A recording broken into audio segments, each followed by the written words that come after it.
Shalum. Shalom and welcome. Welcome to White Roads family.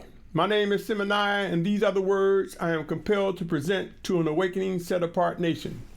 Before we get into this segment, the 17th installment, let me read the following.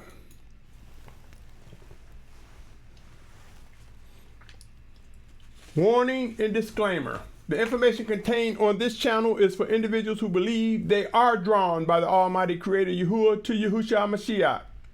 The content presented addresses end-time realities, instructions, and warnings.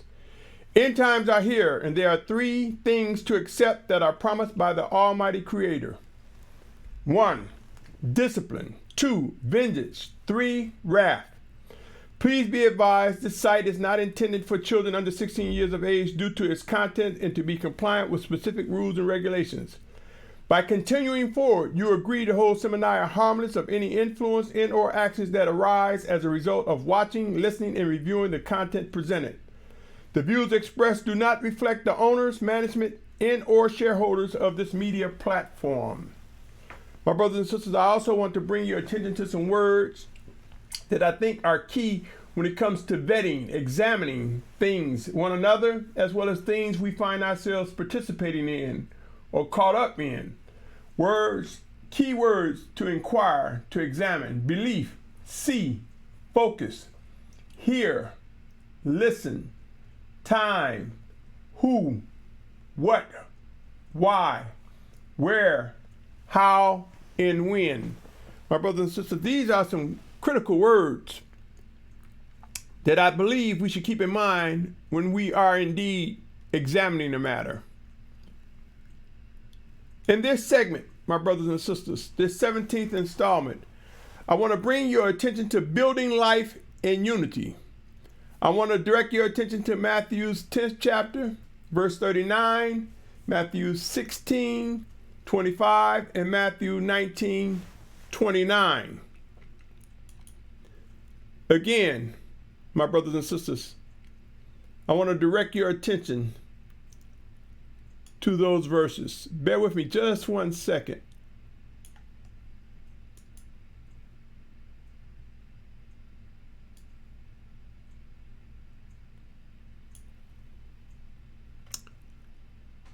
For the sake of time, I've gotten to the point where I won't actually read the whole verse. I just wanted to bring specific passages to your attention.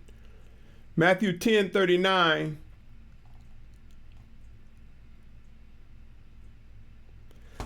These verses are talking about people who seek to gain this life and they'll lose it. And during these end times, my brothers and sisters, we will face some challenging situations. I talk about that often. I talk about forced movement often. Also says a warning will continue to repeat until it's no longer necessary. Let me ask you, my brothers and sisters, are we sure, are we confident, do we believe that we vetted and examined those whom we are in fellowship with, whether it be a community, a camp, assembly, a group? Have we examined their position on life itself? Have we grown to truly discern what it means to seek to gain our life, trying to watch out for the me factor, not concerned about anybody else? I'm going to take care of me. Have we been able to grow in discernment where we can discern the selfish individuals versus the selfless individual? My brothers and sisters, end times are here. Do you really want to wait till the conditions and extreme situations come to your doorstep before you decide to vet, or before you discover that a person did not have your best interest in set apartness? Do you really want to wait till such time as this, my brothers and sisters? Building life in unity is important. It's paramount. I want to bring your attention to this as we go into this topic of building life in unity. I want to bring your attention to these verses that I'm about to read. I was praying, my brothers and sisters, and in my study some years ago, I inquired of the Spirit of the Most High Yahuah, in the name of Yahusha, I ask, why would people cry out for mountains to fall on them during the end times? What would make people cry out? And I'm referencing Hosea 10:8, Luke 23:30, and Revelation 6:16 specifically. I have them up here, and for the sake of time, if you want to pause it and read it, by all means, please do. The answer I received is that conditions will be so cataclysmic where a person will either be trapped inside of a cave or a mountain, being in the wrong place at the wrong time, and begin to suffocate and ask that the mountains fall on them. A person may be trapped, meaning all circled around the mountains is destruction and there's nowhere to go, and earthquakes are shaking the mountain that they're in. You see, my brothers and sisters, a time will come when the mountains will melt, when the mountains will flatten, those whom the Most High have deemed targets to be destroyed by his hand. So I ask, my brothers and sisters, what do I see as a reality of happening right now as it relates to someone setting himself up to be in a situation to say to the mountains or pray or cry out to the mountains to fall on them? Are you aware that in the Colorado area they are building and have built underground bunkers? Are you aware throughout different parts of Colorado, underground bunkers have been built for the coming catastrophic situations, whether it be war, earthquakes, tsunamis, meteor showers? Are you aware that there are some brothers and sisters who have taken sanctuary in locations like Kentucky and Tennessee, in the Ozark Mountains, in Missouri, in different areas, in the mountains, believing that that's where safety is, that's the place to be, with no regards to what the tribulation period will bring, with no regards to what end times will bring, with disregard totally of forced migrations and transitions. My brothers and sisters, if you search the scriptures, you'll see there are times when it talks about the mountains melting, and you'll see there are times when it talks about Yashar'al going up to the set apart mountain of Yahuah, Yashar'al being around the majestic mountains of Yahuah. Pray, my brothers and sisters. Now let's get into this unity for life. Let me ask you a question, my brothers and sisters, and I'm going to explain the graphics that you're looking at. For those of you who are listening, I have popped up some graphics that are key to this subject matter, the subject matter of building life in unity, life in unity. And I'm going to go through this graphic first before I get into this subject matter even more so. Have you ever walked up steps? Do you know what it is to walk up a flight of steps? Can you imagine if some steps were removed, but you still had to get upward? Are we not told that a time will come when we will return to Yahuah's set apart mountain? Have we witnessed words that talked about going up to the mountain of Yahuah, or going up, period? Going up yonder, going up to be with the Almighty Father. Have we not heard and seen people talk about going up? Are we not aware that at one time man was so fascinated with going up that they attempted to build a tower to reach Shamahim, or some would say heaven, what's commonly known as heaven. And that tower was destroyed because man was trying to make a name for himself. Thus, the story is called the Tower of Babel. This is when languages became confused and dumbfounded and divided. Going up. If we look around in the modern building age today, the most popular cities, the most popular places to go and see have towering buildings, for man still have this fascination of going up. Now, I want you to look at this illustration, my brothers and sisters. It says, reaching the top, choose one, only one. Option 1, you see what appears to be some stairs, could be perceived as stairs, but number 2, 4, and 5, the steps are ignored or removed. Do you believe that it would be somewhat burdensome trying to get to the top of the steps if the second step, the fourth, and the fifth steps were ignored or removed altogether? Option 2, we see the third step, the first step, and the sixth step removed. Would it be problematic? Would it be a challenge? Would it be burdensome trying to get to the top? Option 3 is 2, 5, and 7 steps removed. Would you be able to get to the top? Would it be a challenge? Would it be burdensome? Especially if you're carrying a load. Option 4, 7 steps, whole and complete, that will get you up to the point that you're trying to go. My brothers and sisters, we are in a time where it is important to discern our steps. Discerning your steps is critical. My brothers and sisters, I want you to be mindful of Matthew's 11th chapter, verse 28 through 30. Matthew 11th chapter, verses 28 through 30. It reads as follows: "Come to me, all you who labor and are burdened, and I shall give you rest. Take my yoke upon you and learn from me, for I am meek and humble in heart, and you shall find rest for your beings. For my yoke is gentle and my burden is light." Now, my brothers and sisters, if you look at the 4 examples and you had to choose one, which one could you accomplish going closer to Yahusha and have a light burden? I submit to you, it is the 4th example, my brothers and sisters. This requires discipline and purpose to maintain keen sight, to maintain the ability to move on time. Why? Because in due season, my brothers and sisters, cataclysmic conditions may allow us to be among individuals who want to ignore some of those steps that would make things rough and hard.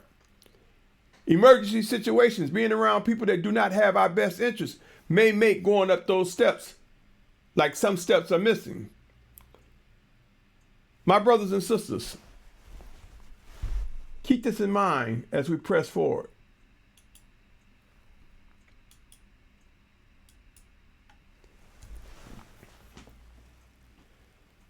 I've spoken of the feast times having a purpose. One of the purposes of the feast times, if we can discern it, if you're able to receive it, it's a powerful vetting tool, examination tool. It's a tool that will help minimize getting burnt by someone, taken advantage of, used by someone. It can reduce the number of mistakes we have by stepping into communities that is not the community the Most High would have us be in. Stepping into fellowships, assemblies, or group where the Most High have said, no, wait on it. Or go past that. Stay away from that. My brothers and sisters, the feast times offer a powerful vetting tool if we're able to discern. I've spoken on that, and so I'm about to show you a picture, because sometimes a picture makes it more easier to understand why I call this building blocks and a vetting tool. It helps us to examine things. It's an examination resource. Let me show you what I'm talking about, my brothers and sisters.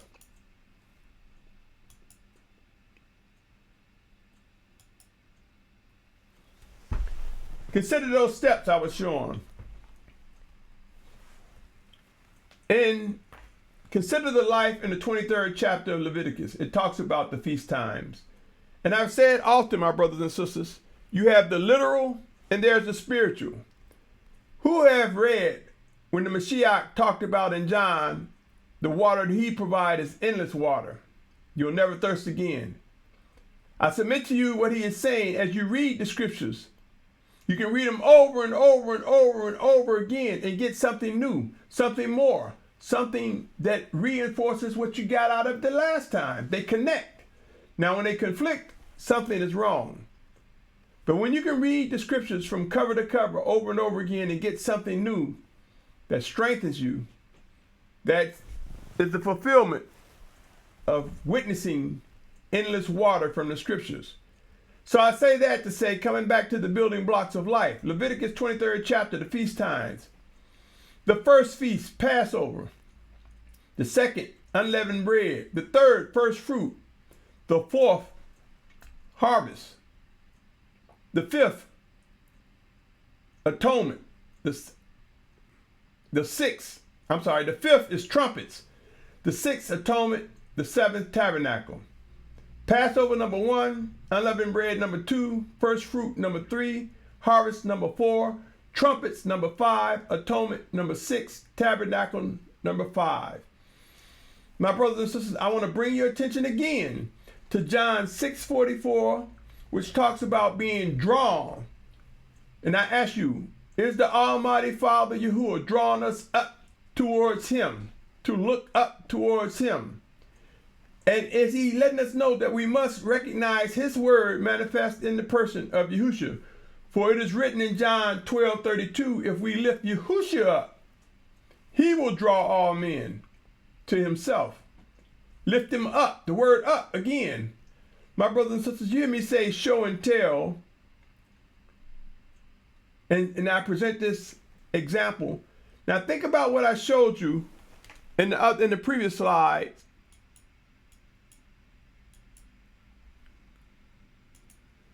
Where steps are missing. Now look at that. Different steps that are missing. Now, I present to you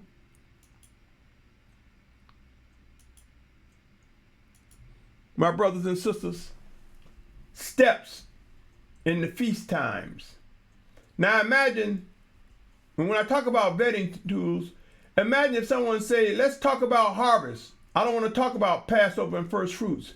That's like snatching them steps away, making the burden harder.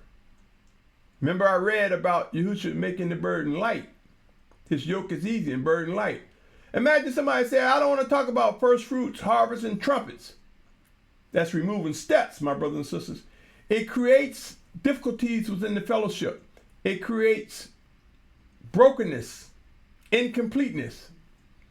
Someone want to talk about atonement and tabernacle, but don't want to talk about medicine. The science or don't want to talk about the other things. Treatment and prevention of disease in technical use often taken to My brothers and sisters, these phones definitely eavesdrop and trigger their voice command. But anyway, feast times. Taking away tabernacle and atonement and trumpets, you won't reach where you need to be efficiently, my brothers and sisters, for you removing steps. Removing any one of these out of order, disregarding them out of order. I submit to you, my brothers and sisters, any camp, fellowship, community, group, family that claim to be set apart, that claim to be following the Spirit of Yahuah, if they are disregarding the purposes of the feast times, beyond just getting together and eating, if they are disregarding that this is indeed a vetting tool, if they disregard any of the feast times, I submit to you that camp, fellowship, community, that group, that they are experiencing some serious problems, that there are cliques within that group where people say, I don't believe everything he said, I don't believe what he said, I'm just hanging out. Oh, I like the uniforms that they have, so that's why I'm with this camp. Oh, I like the fact that they got guns to protect you. That's the fellowship I want to be. Oh, I like the fact that they will teach you how to build a house. And you can have many wives. That's the fellowship I want to be in.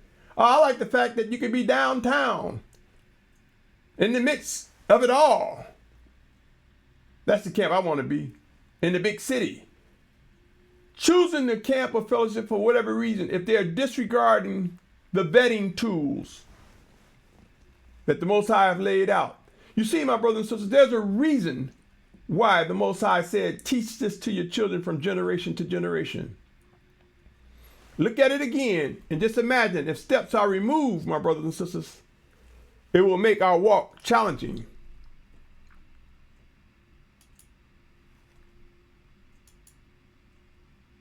My brothers and sisters, the scriptures tell us in 1 John 4:1, in Philippians 1:9 through 11. We're told, 2 Corinthians 13:5, we're told to examine things, examine ourselves, prove whether it's indeed of the Spirit of Yahuah. In Yahusha's name, my brothers and sisters, we must examine, and upon examining, seek to discern the answer. Seek to discern and pray for strength and fortitude to execute judgment, meaning to seek to restore a brother or sister, them or they, or even the person in the mirror. Discovering something that was wrong, repent, yield to reproof. Scriptures that tell us to examine ourselves as well as others. And upon examining, you just don't examine, you render a verdict. A verdict is there's an execution, there's a judgment. Then you must act. One way, shape, or form. First and foremost, in acting, there's prayer to establish when, where, how to respond to the very thing that is discovered.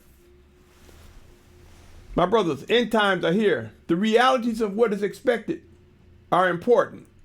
Let us press on.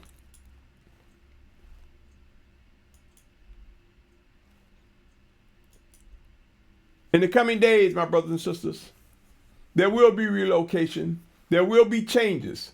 There will be those included in movement and those left behind. Things to expect. This is just a sample of some things to expect. Time of adjusting and adapting to new environments as well as people, as well as behaviors, practices, and teachings. Leadership change. Whether the leadership will change the way they conduct themselves or whether they will be removed, left behind, there will be change in leadership among many. Structure. Yashar'al will begin to come together and understand what it is to be structured in a set-apart way as ordered by the Almighty Father. Transition and movement. I speak on that often. Managing emotions. It's going to be an emotional roller coaster. Safe zones. There will be safe zones where we can rest as we begin to journey eastward. And I speak often in the Western Hemisphere that I believe the state of Virginia, the Commonwealth of Virginia, is the place where we will discover the exit point where a mass group of Yehudim, Hebrews and Gentiles, made one by Yahusha Mashyach, will come together before heading across the Atlantic Ocean towards that designated place, that promised land, that central focus point where the true Mount Sinai is, located in the northwest quadrant of Saudi Arabia. The time will come and we will see it. It will not be some in our mind thing. It will literally come to be. The need for safe zones, entry and exit points we will discover when entering different lands as we journey towards the promised land. Those who will fulfill being gathered from the four corners of the earth. Yashar'al, O Yashar'al, end time brings realities that we will discover we must respond to. You see, my brothers and sisters,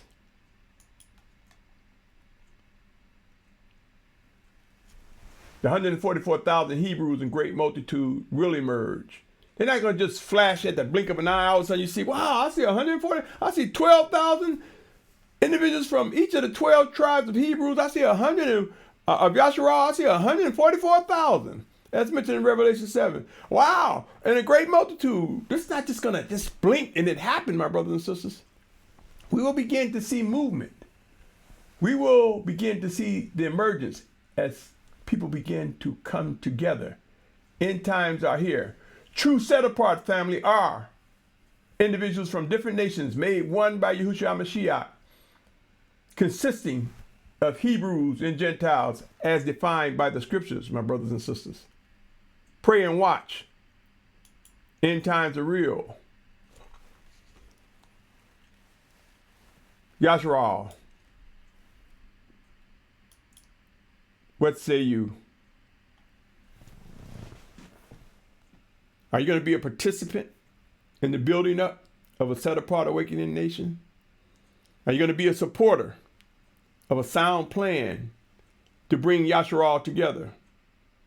knowing that extreme humbling times will force the matter as ordered by the Almighty Father. Are you going to wait for that to happen? Will you have the energy, the strength, the fortitude then? Will you have the resources, the finances then, when proof comes? Or will it be such a catastrophic event that you wouldn't even be able to think straight, yet alone have the means and the ways to provide support or participate? Because if you're not in the right place at the right time, you can't participate. My brothers and sisters, we will discover those that are chosen by the Most High will complete all required tasks. Yes, my brothers and sisters, there's a must and a will be done, because the scripture doesn't say if you do this, the prophecies will be fulfilled. They will. If they will, and there will be participants, there must. What's your position, O Yashar'al? I say to you, my brothers and sisters, the time is now to establish a ready mind, body, and soul. The time is now to look at those who are leading, guiding, those who are influential among the body of Yashar'al. The time is now to establish that ready mind, body, and soul. Know when to respond. Not be beat up by words, but discern the spirit of Yahusha stirring within, bringing that mind, that fleshly brain into captivity, the spirit rising up, the spirit that has joined with Yahusha Mashyach, a ready mind to respond. My brothers and sisters, what say you? What's your position, O Yashar'al?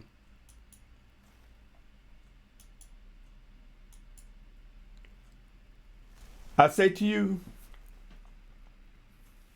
when you hear something that is strongly set apart about the realities, when you hear something that feeds your spirit in a way that draws you closer to the Almighty Father in Yahusha's name, if I indeed am a contributor to such, consider subscribing and sharing this channel with others. I've asked individuals to consider subscribing. If I get 100 subscribers, I will indeed be able to brand this channel. Now, I have another channel, Symmanayah, that's just Symmanayah on YouTube.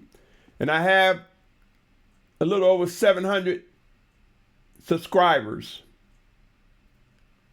And I'm asking you, if you are on that channel, or if you're new to the content, if you think that this channel is the first of recordings, visit that other channel. There's well over 1,370 recordings that are consistent across the stream as it relates to set apartness, as it relates to my walk in set apartness. The difference is there's no audio. In this new channel, I've introduced audio, and my focus is on those drawn by the Almighty Father to Yahusha Mashyach in preparation for the realities of end time events that's ahead. I ask you again, will you subscribe to this channel? Will you consider supporting a plan that will bring about a contribution to the gathering of Yashar'al? A plan that requires specific skills, resources, supplies, and finances. Would you sponsor? The word sponsor is basically you're providing support, but you don't really want to have anything to do with it other than I'll provide some support. You see, my brothers and sisters, there is much work to be done. There are a lot of tasks ahead of us. Let us begin to count the cost, not just from a financial perspective, but from an active participant perspective. There are benefits and consequences to the decisions that we make.